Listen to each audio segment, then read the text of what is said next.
Et est-ce qu'il y a eu donc dans votre famille des gens aussi qui ont eu une belle vie comme la vôtre, une longue vie comme la vôtre? Vous savez, on vivait moins longtemps.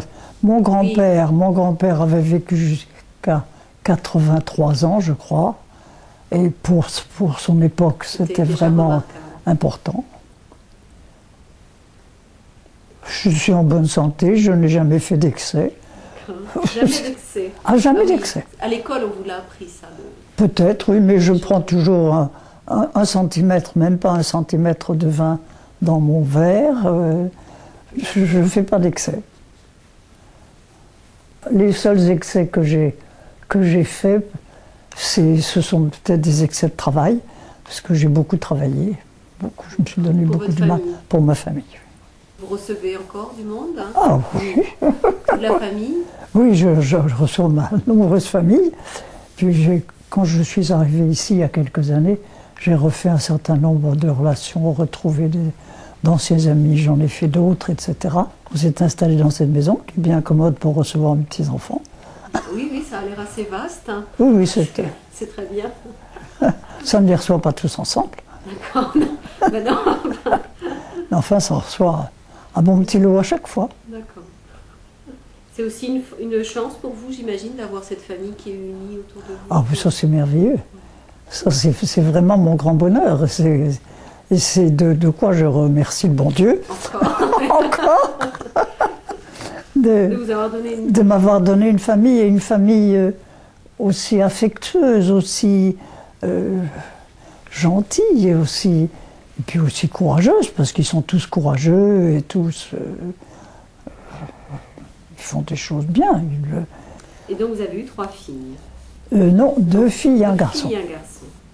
Eh bien aujourd'hui, il y en a une au Mans, il y en a une dans les environs de Paris, et mon fils est près d'Angers. Écoutez, ça me fait 52 cadeaux de Noël à faire uniquement pour les enfants, petits-enfants et arrière-petits-enfants. Plus tous les autres cadeaux. Je repense, avec regret d'ailleurs, aux choses que je n'ai pas faites et que j'aurais pu faire, ou j'aurais dû faire mieux. Comme quoi, par exemple? Je ne sais plus.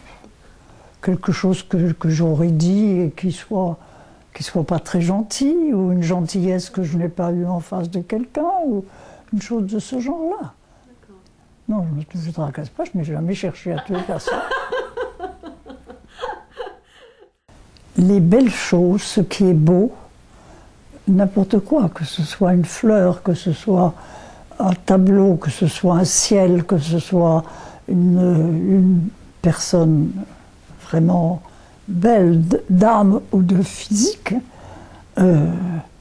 ça m'émeut, ça me prend, ça me rend heureuse. Je suis heureuse de voir les belles choses. Et ça dans la contemplation? La contemplation, je ne contemple jamais très longtemps les choses. D'accord. Ce sont juste des émotions, en fait, devant les belles choses. Oui. Et puis je pense toujours, quand je vois quelque chose de beau comme ça, à remercier le bon Dieu. D'accord. Ah ça vraiment, automatiquement, je remercie le bon Dieu de m'avoir donné ça. D'accord. Donc vous avez Dieu dans votre vie? J'ai Dieu, ah oui, ça vraiment. Ouais. Oui. Mais un Dieu pratique. Pas un Dieu trop lourd. Un Dieu pratique. Oui. Un Dieu qui est devant une pâquerette. J'admire la pâquerette et j'admire comment la pâquerette est faite et comment... Oui, c'est ça que j'appelle un Dieu pratique. Pour les belles choses qu'il a pu faire. Les belles choses qu'il a pu faire, les belles choses qu'il a pu faire aussi.